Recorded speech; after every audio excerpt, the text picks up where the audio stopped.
You're listening to the Fan2Fan Podcast, and on this episode, we're talking about John Carpenter's 1986 action, fantasy, and just about everything else cult classic movie, Big Trouble in Little China. Get ready to shake the pillars of heaven. Here we go.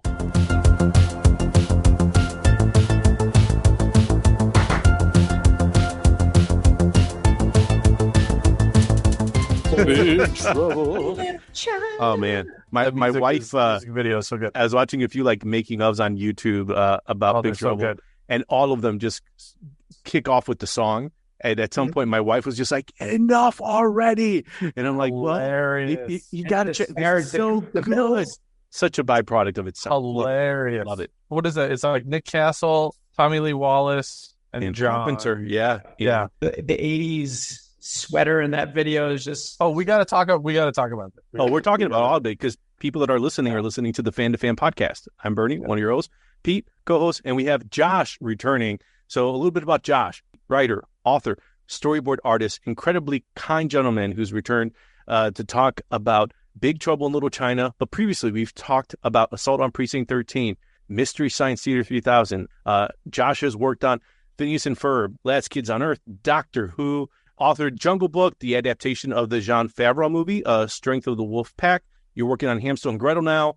IMDb as long as my credit bill was in college when I was just adding everything to my credit card. So, Josh, thank you for coming back because we love talking Carpenter. We love talking Carpenter with you. Folks, check you out at Zombie TARDIS on Instagram and Twitter. I'm gonna get the conversation going because I like context. I like to kind of know where we're starting. Mm-hmm. And before we get into how we discovered this movie personally, 1986 movies at the time: Top Gun, Platoon, Pretty in Pink, The Fly, Ferris Bueller's Day Off, Howard the Duck, Transformers, the animated movie, of course, Labyrinth, Stand By Me, Highlander, Texas Chainsaw Massacre, Crocodile Dundee, Back to School, Flight of the Navigator, Delta Force. Dear Lord, I mean, in a way, that's just like our childhood. I love you, 1986. We've talked about these movies that have had so much resonance in the 80s. I'm sure if you're listening to these and thinking, yeah, these are just a bunch of 80s guys talking about these films, like, get off my lawn.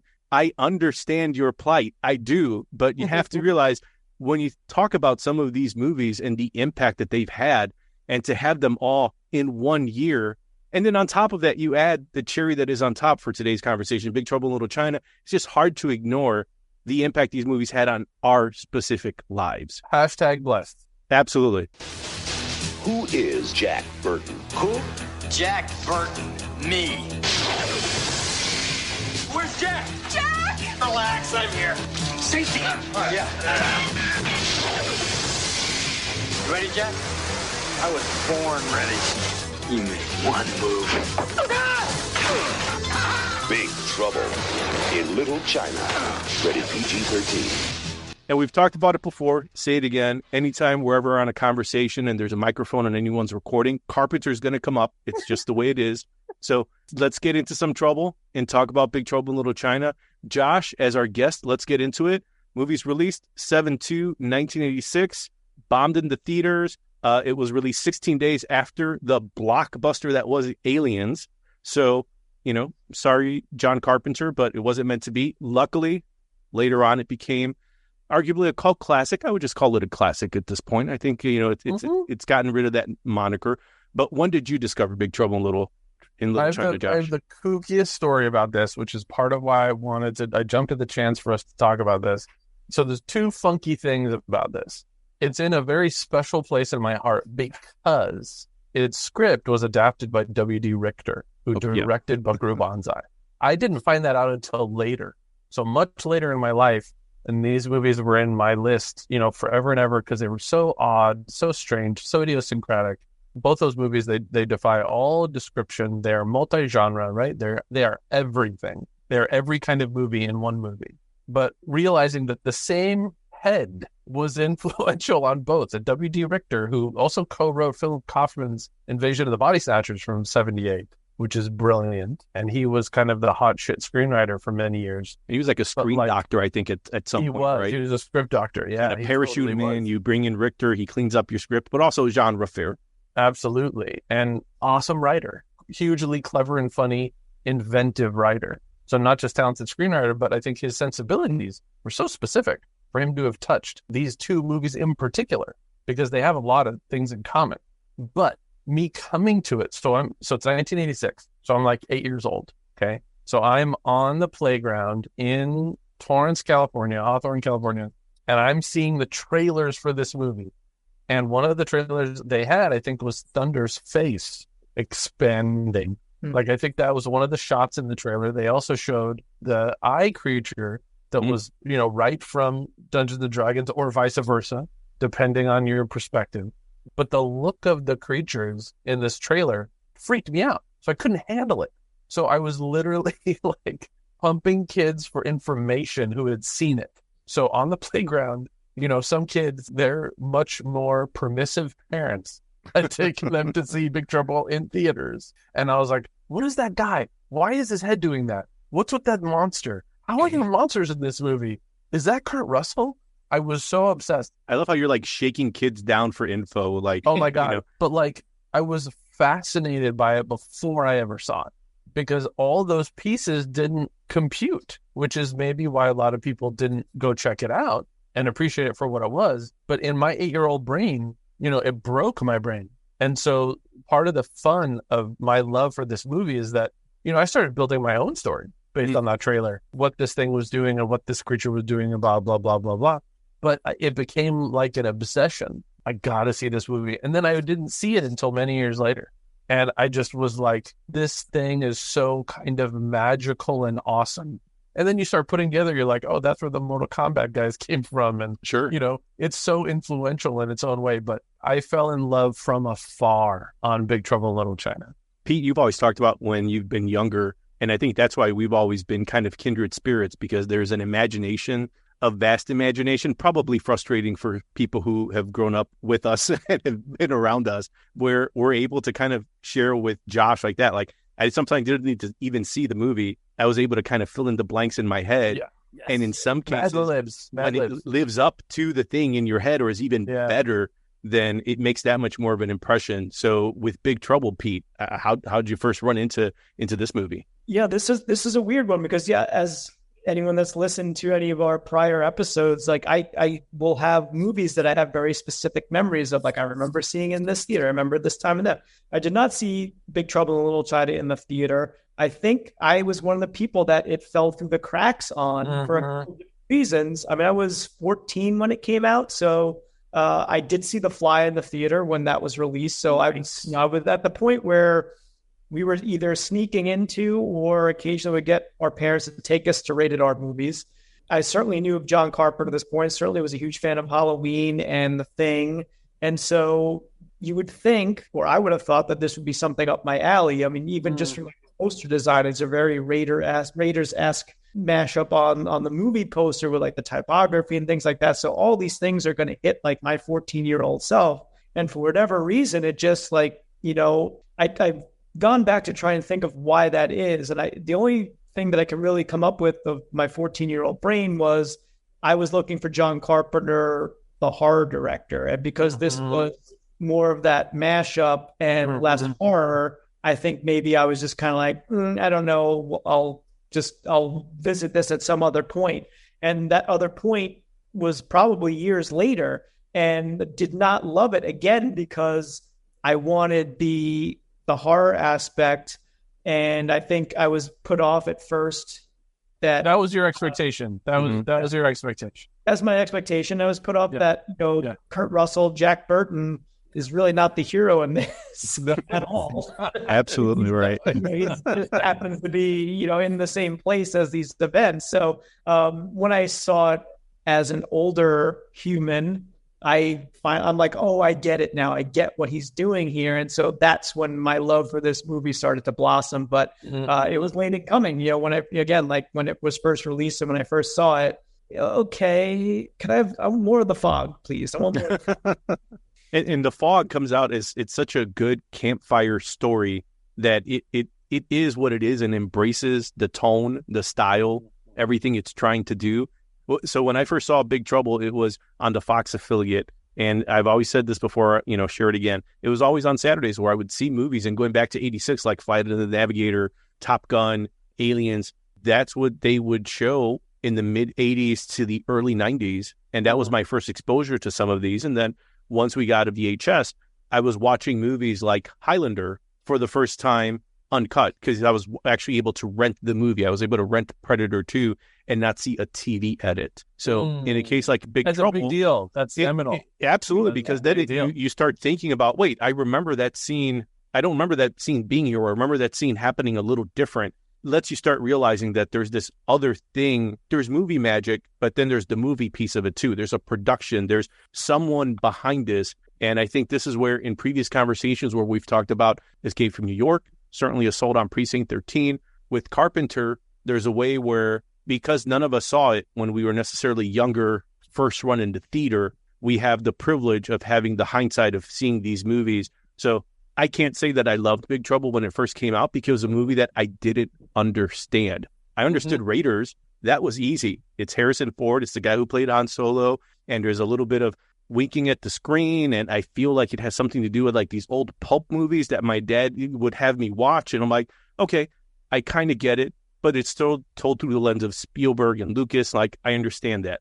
This, it's such a mashup that another movie you mentioned, Josh, like Buckaroo Banzai, where I did not discover that movie until maybe single digits ago. And seeing Buckaroo Banzai now, it blows my mind, because I don't know that I fully understand it. I haven't probably watched it, I'm assuming double-digit times as many as maybe you have, Josh, or both of you guys have.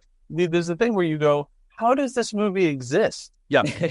Yes. Yeah, and I think it goes back, Josh. Yeah. It goes back to Richter, right? Like, I was watching this documentary on this movie. Fascinating, yeah. And being like, okay, so this guy basically is looking at the script written by these other two screenwriters, and their names escape me now. Gary Goldman and David Weinstein.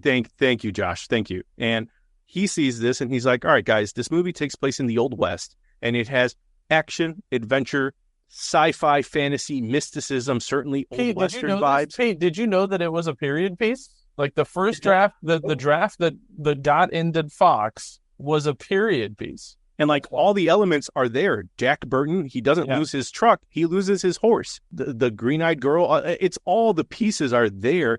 It's just that Richter comes in and basically says, I think we can get audiences to get the action, adventure, martial arts, mysticism, sci-fi, fantasy, West vibes. I think we might be going a little too far on the Old West. So why don't we just put it in at that time, present day 80s, and maybe we can get this all to kind of work. But even then, make it a screwball comedy. Oh my God, absolutely, Josh. Yes. For me, that is the secret sauce. Yes. Because I'm with you 100%. And what's really funny in a couple of these docs, right? Goldman and Weinstein aren't real thrilled with what Richter did with the finished film. Absolutely. To this day, they're not real thrilled about it. To each their own, man. They sold a screenplay and they helped get a movie produced, right? Their names are on this thing. But it's like when you're watching this and you're like, it being a screwball comedy is the only way for this thing to be digestible. Like, in my opinion, you can't get your head around what the hell this is. There's no way. Like, could you imagine if this was played as straight as it's like a straight Western? Like, you would lose everybody. Now, granted, at the time, they lost everybody anyway. but even like the movies that we're thinking it's referencing, right? Like the popularity of those high-level action adventure, Romancing the Stone, Raiders, Golden Child, which comes out a little after this. I mean, we're talking like months after this, if that. Yeah. They all are embracing high adventure with a comedic tone. Absolutely. As if to say, like, you know what, like maybe this is what makes it digestible to an audience, because there's so much happening here that it's hard to explain.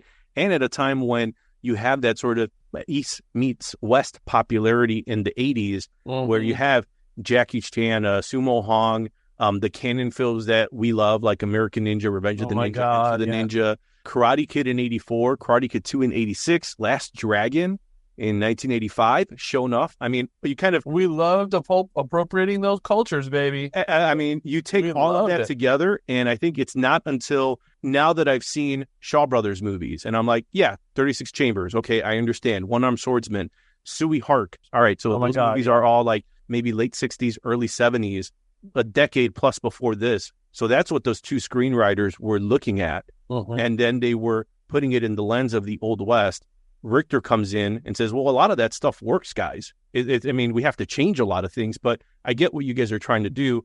I'm just going to bring a little bit more of the screwball comedy elements to it because you guys can't play this straight completely. Like it doesn't fully work. Weren't Westerns as a genre were pretty much dead at this point, right? Like I forget when like Unforgiven kind of that right. And that's what, like what, 92 or something? Yeah. Yeah. Like mid 80s, like this was not a fertile ground to like base anything. No way. Like, you know, even when you get now I'm kind of curious as to if there was any influence, like when like Shanghai Noon comes out. Absolutely. They take any cues from Big Trouble, because that I can see those in a similar vein, but having it actually work in a Western setting now that you're, whenever that movie came. But it also feels very modern, right? The way that Shanghai is put together feels very modern. There's modern sensibilities. I think one of the things that blows my mind about this movie, this is Guardians of the Galaxy, and it didn't really exist. I think one of the things that's kind of so special about Gunn, I think as a filmmaker, he cares about this stuff, but his number one priority is always character. Again, this is a John Carpenter ensemble movie. These characters are awesome. This is a wonderful ensemble with incredible performances, and Kurt Russell being a sidekick in his own movie to Wang Chi, to Dennis Dunn, who does an amazing job. That's what this is, though. This is Guardians. This is Guardians 25 years beforehand. It didn't hit. It didn't connect. There's a conversation I had with one of my best friends, Mike, because I can't get him into Doctor Who. But one of the things that the conclusion we came to was there's one step too far. So in Doctor Who, you've got time travel, but you also have space aliens, but you also have dimensional barriers, but you also have ghosts, but you also have monsters. That's what this is. So in other words, he could watch Quantum Leap. We could convince our parents to watch, the Incredible Hulk TV show or V, because it's one thing. Yeah. They get one thing. The thing about Buckaroo and Guardians and this is that, no, it's 6 things. And that's what makes it rad, right? So it's hackneyed, culturally appropriated Chinese mysticism, and with its own lovely racism built into all of that. But then it's also monsters, and it's also a comedy, and it's also a detective story, and it's also a high wire kung fu action movie. The palette of that is so specific because it's so broad. You've got to be the kind of person who's open to that.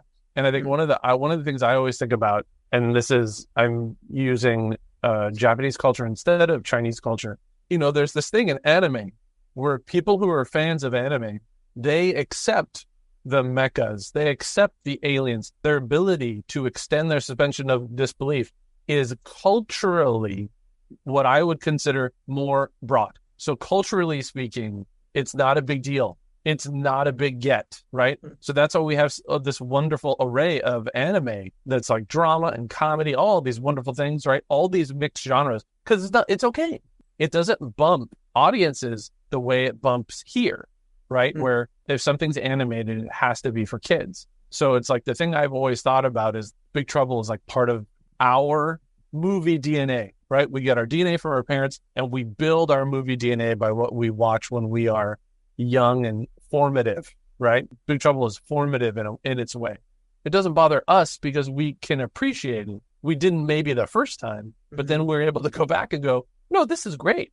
I kind of wish most of my movies were like this. Josh, I think it's movies like this and Buckaroo that sit on the outside, right? Like we've talked about Predator.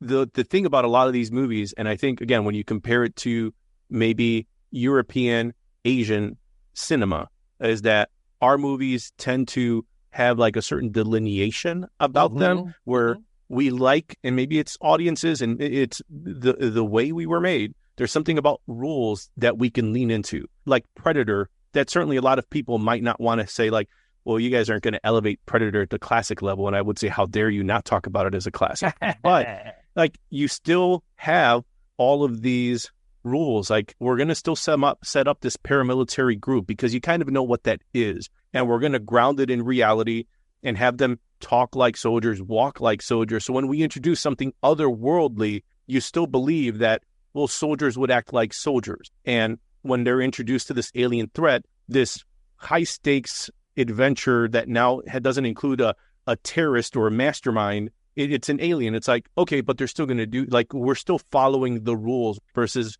Big Trouble, where it appropriates things. In some ways, I think it's Carpenter almost being ahead of the curve, because he tries to get in Jackie Chan, and producers are like, well, we're not sure if he's going to be able to speak English well enough. Which is mind-blowing. And then you think about like Shanghai Noon. It's like, all right, the circle is complete. But the fact that he's leaning into a wire work and trampolines at a time when we were not seeing that in movies. But, I think of like probably, cheesy movies like, what is the Hammer film with Cushing, The Golden Vampires or something? Oh, yes. A Legend of the Seven Golden Vampires, I think. When you mention Gunn, Josh, that's when I think about movies like that. You have Hammer taking Universal and saying, more boobs and red blood. All right, my mind can get that, especially as a prepubescent teen. I'm like, okay, I'm in. I gotcha. I understand what you guys are doing. I'm in, right. And then now you're going to add martial arts to vampires and Peter Cushing. Okay, that's not a bridge too far for me. Now, if you're going to add aliens or something, maybe to your friend who's not a fan of Doctor Who, Josh, that's the bridge that's too far. With Big Trouble, it's like Carpenter being like, let's keep pushing it. Let's keep pushing it. There's like four bridges too far. Yeah, but it only works because Kurt Russell's a willing participant to be like, absolutely. And guys, I'm not going to be the John Wayne in this. I'm going to be the sidekick, because if not, it doesn't work. And I think to your part, Bernie, there's an alternate universe where The Thing was a giant hit and Jackie Chan E.T. was a bomb. And E.T. was a bomb. and it's like on Fringe, where we go to that alternate universe and the movies are a little different and stuff. So in the Fringe universe, like Thing was a giant hit. And then years later, this still happened, but it was Jackie Chan doing Police Story 1 and 2 and then doing this. Yes. Like there's this alternate universe that exists where that happened, and this movie was like a gigantic hit, and there were 3 of them. Yes. Remember, you can find the Fan2Fan Podcast at www.fanpodcast.com. Facebook, just search Fan2Fan Podcast. That's FAN, the number 2, FAN. On Instagram at Fan2Fan Podcast, or on Twitter at Fan2Fan Podcast. We'd love to hear from you, so send a message and let us know what you think of the show. Thanks. And now, on with the show. I think this is all like fascinating stuff to go back and think again. Like I think you're right. I think this was ahead of the curve in that.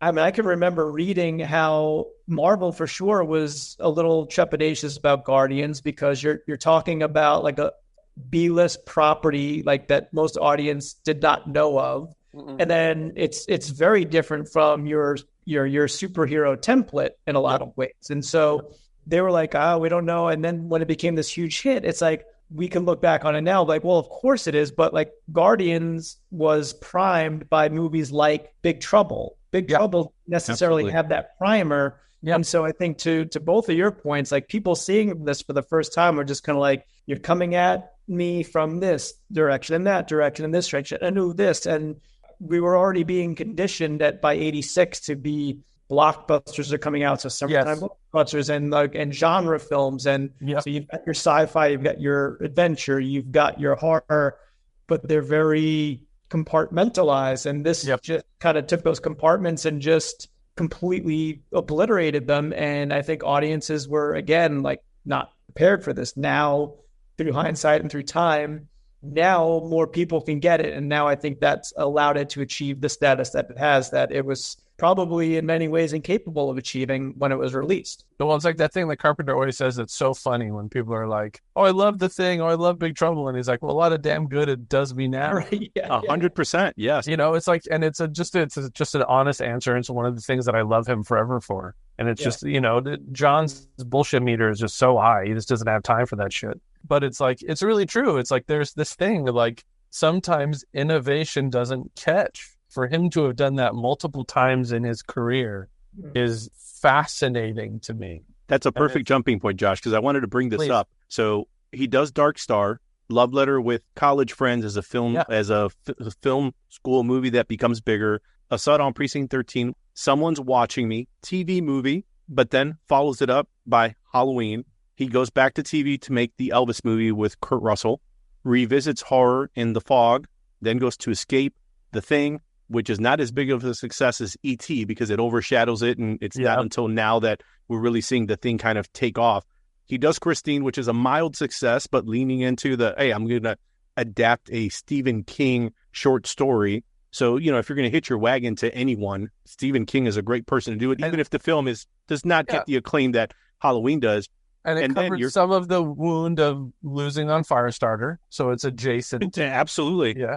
Then you get at least some recognition. He comes off Starman, gets the Oscar nod for Bridges, and then you think like, all right, well, here is John Carpenter maybe starting to be anointed by the establishment. Like, are they going to start giving Let's try one more time. Yeah, and then it's Big Trouble, and then after that we get Prince and Prince of Darkness and They Live, and the movies just start becoming even more esoteric. Yeah, especially like Prince of Darkness, like you've talked about, Josh, where there's a heaviness to it. It's kind of it's dark, apocalyptic trilogy. It's not an easy watch, unlike Big Trouble, where you can have it on in the background and you can kind of dial into Jack Burton, the quotes, the goofiness of it all, the amazing special effects that were done for like next to nothing, and then take it all together and be like, yeah, this is great. How did someone not love this? But if you're Carpenter, you're thinking, yeah, I'm thinking the same thing. How did you guys not love this? Like, this I'm trying to get paid, you guys. I'm trying to get paid and do this, and you don't show up.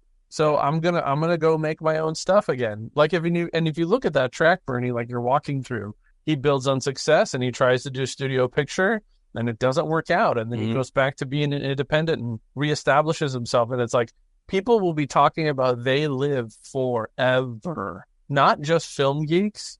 That's what's so cool, is that people come out of the woodwork. All these other filmmakers, modern filmmakers, our age, a little bit older, a little bit younger, they throw to Carpenter all the time. Guillermo del Toro throws to Carpenter a couple times a week, right? It's not just us. It's Guillermo too, and for good reason. When you look at the ebb and flow of when he gets smacked down and where it doesn't work out, and then he goes back to being independent and is being so original and so unique and so special. I think one of the things that's cool about this movie is that it's both. So this is one of the few that he doesn't write himself, and there are only 3 or 4 that he doesn't write himself, just hands down.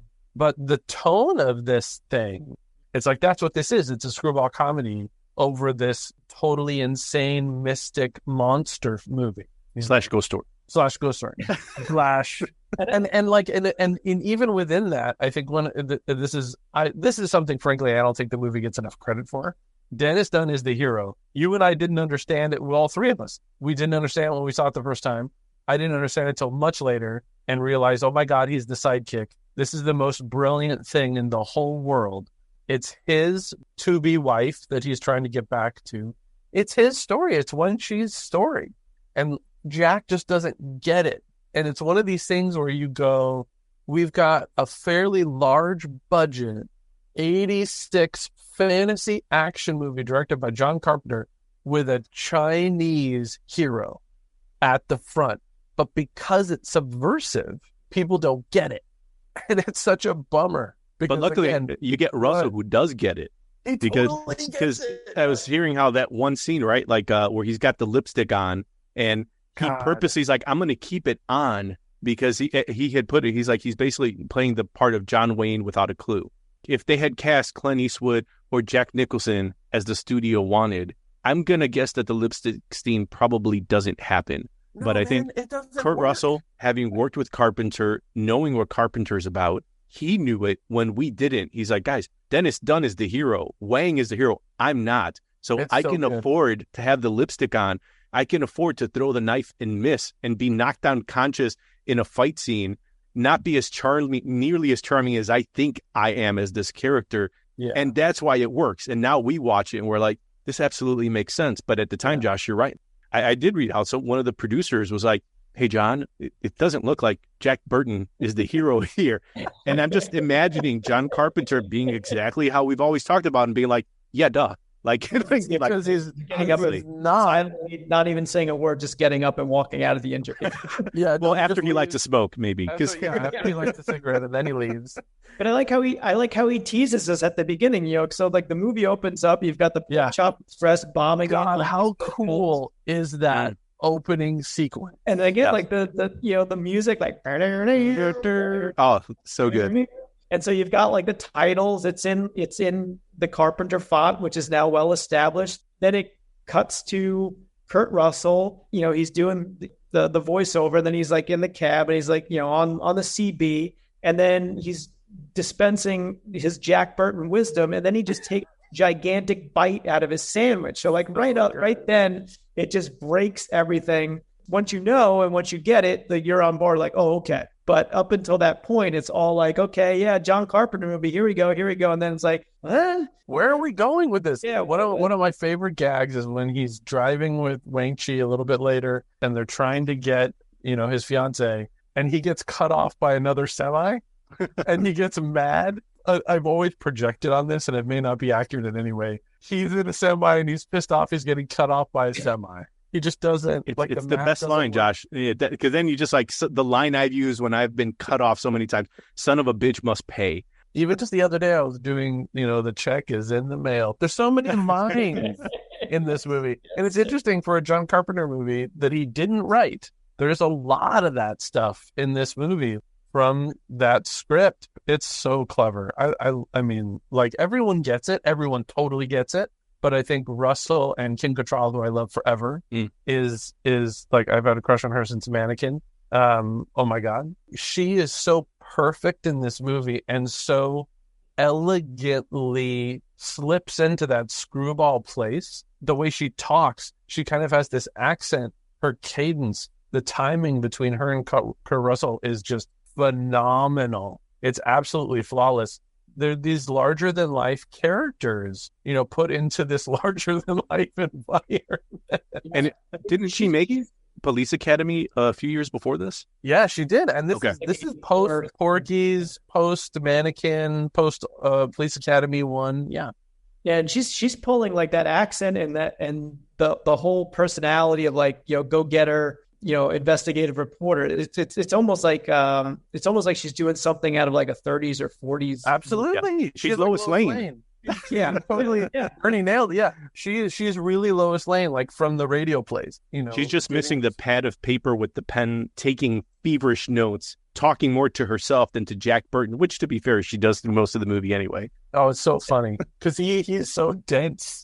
Jack is so dense. He's not hearing what's going on and always asking questions like, what's going on? What is happening? Don't tell me. and what's so funny is like he is the audience. So again, that's what that funky switch up is, that he's supposed to be the hero, but he's actually the audience because he's going, what's going on here? I just had some totally unreasonable things happen to me. I just want my truck back. I mean, it's so hilarious. I did not know that this scene after the intro, when we get the credits, when we get the truck kind of rolling through the hills, right, making its way towards San Francisco, that the scene in the lawyer's office, where they're kind of giving us a little bit of a preview of what's about to happen, and they're very much framing Jack as the hero. Like, we're about to tell you a story about this goofball that you just saw on the CB radio for the last minute, with this synth music kicking in the background. Like, you've seen he's a character.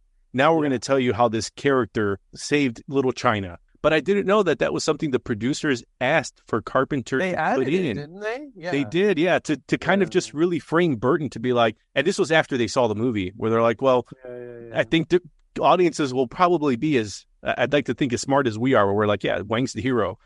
Well, let's put this thing in the beginning to make people think Burton's the hero, and then maybe at the end he pulls it all together. When on the contrary, it's like, well, he's unconscious for a little bit there. He said he hit his head a couple times in this movie. That's right. He does have the reflexes, though. We have to give. Oh my God! Even that is such a funny. It's such a unique climax and totally catches you off guard. The reflexes he's been bragging, all those things he's been bragging about. There is an element of truth. There is some small element of truth. And he does he catches that bottle in the opening sequence where Wang does the thing, it goes boom, and he catches it. It's all there. We just didn't always see it. Yeah, but I also think, and you guys let me know if you agree with this or not, I also think it's still him bullshitting. I think in his mind, it's like, holy shit, I can't believe I did this. But he has to do the bravado thing. Like, yes. Lex is like, but deep down, he's like, how the fuck did I just catch this bottle? Or how the hell did I catch this knife? I think you're absolutely right. Yeah. He's lucked into a situation that, he has not earned. Absolutely. And I think that's the joy of it, P. Like, that it's both. Right. That, like, when the chips are down, Like that's the thing that's kind of cool about it. Like underneath it in the relationships is like he loves his friend, and so that's part of why he wants his truck back and all that stuff. But he does all this stuff genuinely to help Wang Shi. Like that's legit. So like there is some affection there, you know, and so he's not just a son of a bitch. Something we talked about on previous episodes too is Carpenter's world building.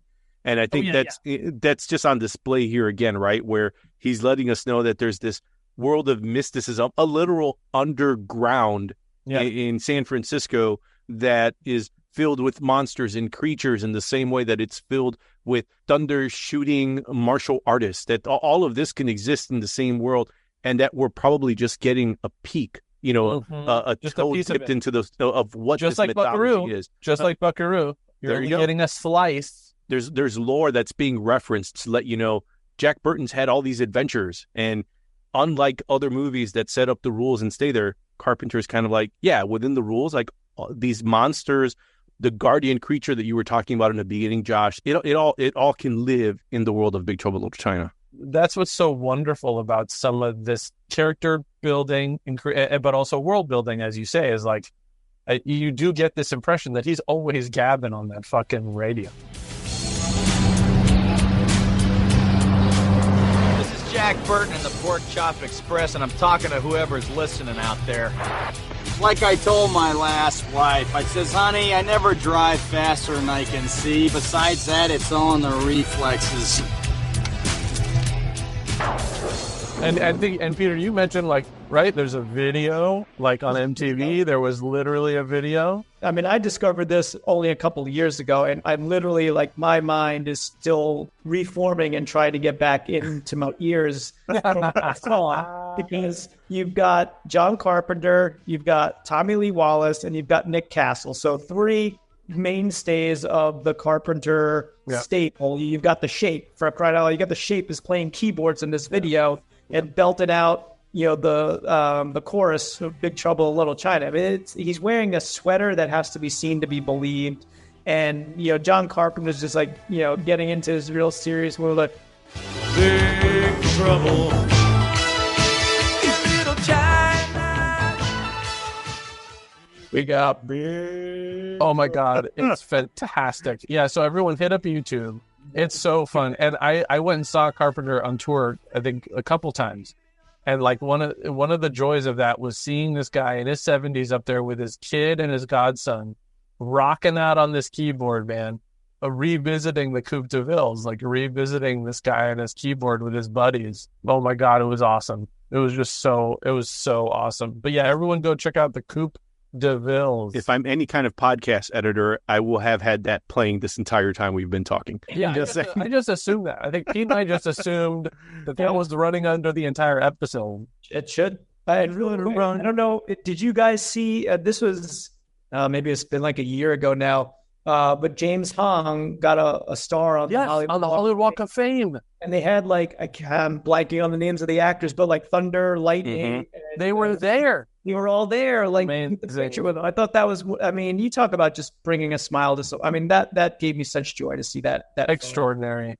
Thanks, guys, for throwing for this one, because it's such a special movie, and like Jack Burton always says, the check is in the mail.